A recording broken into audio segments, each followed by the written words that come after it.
আজকে আবু সাঈদের কথা মনে পড়ছে আমাদের, যে আবু সাঈদের ছবি বাংলাদেশের প্রতিটি মানুষের মনে গেঁথে আছে, এটা কেউ ভুলতে পারবে না। কি অবিশ্বাস্য একটা সাহসী যুবক বন্দুকের সামনে দাঁড়িয়ে আছে, এবং তারপরে থেকে কোনো যুবক, কোনো যুবতী আর হার মানে নাই। আজকে আমাদের গৌরবের দিন,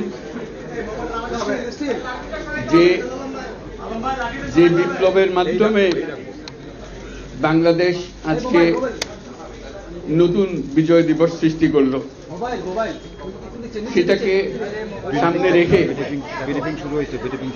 এবং আরো মজবুত করে আমাদেরকে সামনে এগিয়ে যেতে হবে। যারা এটা সম্ভব করেছে, যে তরুণ সমাজ, তাদের প্রতি আমি আবার সমস্ত প্রশংসা এবং